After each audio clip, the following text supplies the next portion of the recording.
ইরানের বিরুদ্ধে হামলা অত্যন্ত সফল বললেন নেতানিয়াহু। এদিকে ইসরায়েলের বিরুদ্ধে প্রতিশোধ চান ইরানিরা, কুম শহরে বিক্ষোভ। জানাবো আইআরজিসি প্রধানের নাম ঘোষণা করল ইরান। আরও জানাবো ভয় ও আতঙ্কে চতুর্দিকে সেনা মোতায়েন ইসরায়েলের। জানাবো মধ্যপ্রাচ্যের বিভিন্ন রুটে এয়ার ইন্ডিয়ার 1 ডজনেরও বেশি বিমানের গতিপথ বদল। সর্বশেষ জানাবো ইউরেনিয়াম ও ক্ষেপণাস্ত্র কর্মসূচির ন্যায্যতা দিয়েছে এই হামলা বললেন ইরান। শিরোনাম শুনলেন, এবারে বিস্তারিত। ইরানের বিরুদ্ধে হামলা অত্যন্ত সফল বললেন নেতানিয়াহু। ইসরায়েলি প্রধানমন্ত্রী বেনিয়ামিন নেতানিয়াহু দাবি করেছেন ইরানের বিরুদ্ধে কয়েক দফায় পরিচালিত হামলা অত্যন্ত সফল হয়েছে। আজ শুক্রবার এ তথ্য জানিয়েছে এএফপি। নেতানিয়াহু হুঁশিয়ারি দেন, ইরানের বিরুদ্ধে বড় আকারের সামরিক অভিযানের শুরুতে এটা ছিল প্রথম পর্যায়ের হামলা।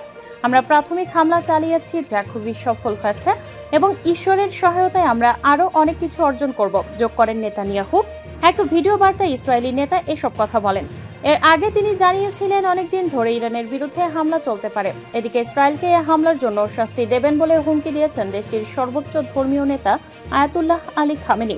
জাতির উদ্দেশ্যে দেয়া বক্তব্যে খামেনি বলেন, এই অপরাধের মাধ্যমে জায়নবাদী শাসকরা নিজেদের জন্য একটি তিক্ত বেদনাদায়ক নিয়তি নিশ্চিত করেছে এবং নিশ্চিতভাবেই তাদেরকে ওই পরিণাম দেওয়া হবে। তেহরান ও অন্যান্য শহরে ইসরায়েলি হামলার কয়েক ঘন্টা পর খামেনি তার বক্তব্যে বলেন, জায়নবাদী শাসকদের জন্য ভয়াবহ শাস্তি অপেক্ষা করছে। ইরানের পরমাণু ও সামরিক স্থাপনা লক্ষ্য করে আজ সকালে বড় আকারে বিমান হামলা চালায় ইসরায়েল। দেশটির দাবি, তেহরানকে পরমাণু অস্ত্র তৈরি থেকে বিরত রাখার জন্য এই হামলা চালানো হয়েছে। বিভিন্ন শহরে ইসরায়েলের প্রাণঘাতী হামলার পর ইরানের কুম শহরে শত শত বিক্ষোভকারী জমায়েত হয়ে কঠোর প্রতিশোধের দাবি জানিয়েছে। এক্সে প্রকাশিত ইরানের তাসনিম সংবাদ সংস্থার একটি ভিডিওতে দেখা গেছে, কুম শহরের জামকারান মসজিদে জড়ো হওয়া বিক্ষোভকারীরা ইরানের পতাকা হাতে নিয়ে ইসরায়েল বিরোধী স্লোগান দিচ্ছেন। তেহরান থেকে প্রায় 140 কিলোমিটার দক্ষিণে অবস্থিত কুম শহর ইরানের অন্যতম পবিত্র নগরী। শুক্রবার ভোরে চালানো ইসরায়েলি হামলায় উচ্চপদস্থ সামরিক কমান্ডার, পারমাণবিক বিজ্ঞানী, নারী, শিশু সহ বহু মানুষ নিহত হয়েছে বলে জানা গেছে। এ ঘটনার পর দেশজুড়ে জনমনে ক্ষোভ ছড়িয়ে পড়েছে। বার্তা সংস্থা তাসনিমের বরাত দিয়ে কাতার ভিত্তিক সংবাদ মাধ্যম আল জাজিরা জানিয়েছে, ইসরায়েলি হামলায় ইরানের 6 জন পরমাণু বিজ্ঞানী নিহত হয়েছেন। তারা হলেন আবদুল্লাহ মিনৌচেহর, আহমদ রেজা জল ফাঘারি, সায়েদ আমির হোসেন ফাকহি, মোতলাবি জাদেহ ফেরেদুন আব্বাসি এবং মোহাম্মদ মেহেদি তেহরানজি। ইসরায়েলি প্রধানমন্ত্রী বেনিয়ামিন নেতানিয়াহু বলেছেন, অপারেশন রাইজিং লায়ন এর অংশ হিসেবে এসব হামলা চালানো হয়েছে। মূলত ইরানের পারমাণবিক অস্ত্র অর্জনের সক্ষমতা ধ্বংসে এসব হামলা চালানো হয়েছে। হামলার প্রধান লক্ষ্যবস্তু ছিল বিভিন্ন পারমাণবিক কেন্দ্র এবং বিজ্ঞানীরা। এছাড়া ইসলামী বিপ্লবী গার্ড বাহিনীর সদর দপ্তরেও হামলা চালানো হয়। 6 বিজ্ঞানী ছাড়াও ইসরায়েলের হামলায় নিহত হয়েছেন ইরানের সবচেয়ে জ্যেষ্ঠ 3 সামরিক কমান্ডার। নিহতরা হলেন সশস্ত্র বাহিনীর chief of staff Mohammad Bagheri, Islamic revolutionary guard কর্পসের কমান্ডার হোসেইন সালামি এবং খাতাম আল আশিয়া সেন্ট্রাল সদর দপ্তরের commander major general Gholam Ali Rashid. কয়েকদিন ধরে ইরান ও ইসরায়েলের মধ্যে উত্তেজনা বাড়ছিল। খুব শিগগিরই বড়সড় কোনো হামলা হবে আশঙ্কা করেছিলেন বিশ্লেষকেরা। আজ শুক্রবার স্থানীয় সময় ভোরে সে আশঙ্কায় বাস্তবায়িত করল ইসরায়েলি সেনাবাহিনী আইডিএফ। ইরান জুড়ে 5 ধাপে হামলা চালিয়েছে তারা। অন্তত 8টি শহর লক্ষ্য করে শত শত হামলা চালানো হয়েছে।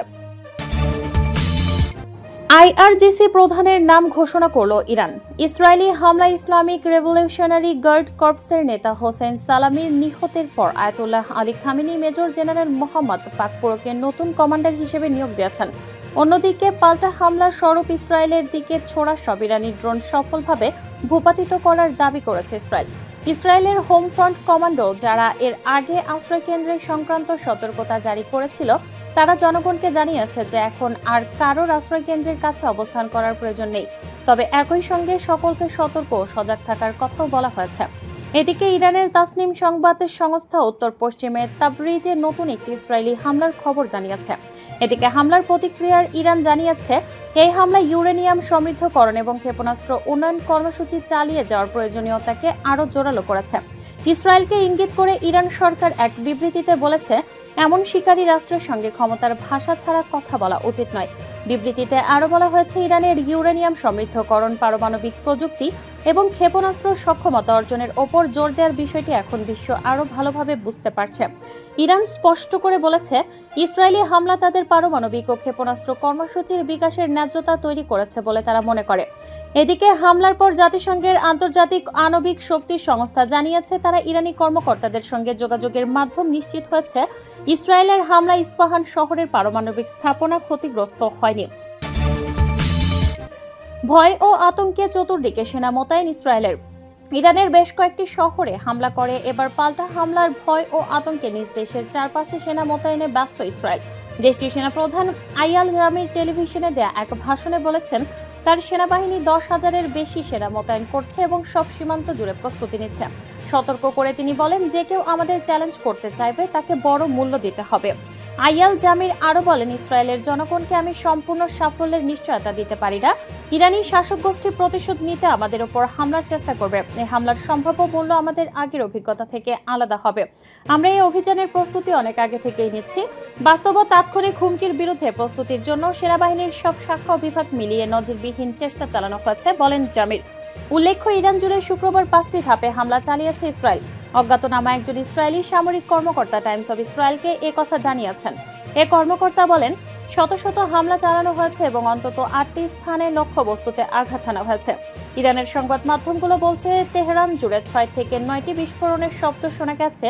হামলা হয়েছে আবাসিক ভবনেও। এদিকে ইরানের পারমাণবিক স্থাপনা সহ দেশটির বিভিন্ন স্থানে ইসরায়েলের প্রাণঘাতী হামলার কঠোর জবাব দেওয়ার অঙ্গীকার করেছে তেহরান। ইরানের সশস্ত্র বাহিনীর জেনারেল স্টাফের মুখপাত্র আবুল ফজল শেখরাচ্চি বলেন, জায়ানবাদী এ হামলার জবাব অবশ্যই ইরানি সশস্ত্র বাহিনী দেবে। মুখপাত্র আরও বলেন, ইসরায়েলকে তার হামলার চড়া মূল্য দিতে হবে এবং ইরানের সশস্ত্র বাহিনীর কঠোর জবাবের জন্য প্রস্তুত থাকতে হবে। মধ্যপ্রাচ্যের বিভিন্ন রুটে এয়ার ইন্ডিয়ার 1 ডজনেরও বেশি বিমানের গতিপথ বদল। ইসরায়েলের হামলার পরে ইরান তার আকাশসীমা বন্ধ করে দিয়েছে, তাই এয়ার ইন্ডিয়ার অন্তত 16টি বিমান হয় ফিরে গেছে অথবা গতিপথ বদল করেছে। খবর বিবিসি বাংলার। ভারতের বিমান পরিবহন সংস্থাটি তার এক স্যান্ডেলে জানিয়েছে, মধ্যপ্রাচ্যে উদ্ভূত পরিস্থিতিতেই তাদের এই সিদ্ধান্ত। যেসব বিমানকে ফিরতে হয়েছে অথবা পথ বদল করতে হয়েছে সেগুলির বেশিরভাগই ইউরোপ ও উত্তর আমেরিকার দিকে যাচ্ছিল অথবা সেদিক থেকে আসছিল। এয়ার ইন্ডিয়া জানিয়েছে যে ওইসব বিমানের যাত্রীদের তাদের গন্তব্যে পৌঁছিয়ে দেওয়ার জন্য বিকল্প ব্যবস্থা করা হচ্ছে। ইউরেনিয়াম ও ক্ষেপণাস্ত্র কর্মসূচির ন্যায্যতা দিয়েছে এই হামলা বললেন ইরান। ইরান জানিয়েছে, আজ শুক্রবার ইসরায়েল 6 জন পরমাণু বিজ্ঞানীকে হত্যা করেছে এবং নাতানজ পারমাণবিক কেন্দ্রে আঘাত এনেছে। আর এই হামলা ইউরেনিয়াম সমৃদ্ধকরণ এবং ক্ষেপণাস্ত্র উন্নয়ন কর্মসূচি চালিয়ে যাওয়ার প্রয়োজনীয়তাকেও আরও জোরালো করেছে। ইসরায়েলকে ইঙ্গিত করে ইরান সরকার এক বিবৃতিতে বলেছে, এমন শিকারী রাষ্ট্রের সঙ্গে ক্ষমতার ভাষা ছাড়া কথা বলা উচিত নয়। বিবৃতিতে আরও বলা হয়েছে, ইরানের ইউরেনিয়াম সমৃদ্ধকরণ, পারমাণবিক প্রযুক্তি এবং ক্ষেপণাস্ত্র সক্ষমতা অর্জনের ওপর জোর দেওয়ার বিষয়টি এখন বিশ্ব আরও ভালোভাবে বুঝতে পারছে। ইরান স্পষ্ট করে বলেছে, ইসরায়েলি হামলা তাদের পারমাণবিক ও ক্ষেপণাস্ত্র কর্মসূচির বিকাশের ন্যায্যতা তৈরি করেছে বলে তারা মনে করে। এদিকে হামলার পর জাতিসংঘের আন্তর্জাতিক আণবিক শক্তি সংস্থা জানিয়েছে, তারা ইরানি কর্মকর্তাদের সঙ্গে যোগাযোগের মাধ্যমে নিশ্চিত হয়েছে ইসরায়েলের হামলায় ইস্পাহান শহরের পারমাণবিক স্থাপনা ক্ষতিগ্রস্ত হয়নি।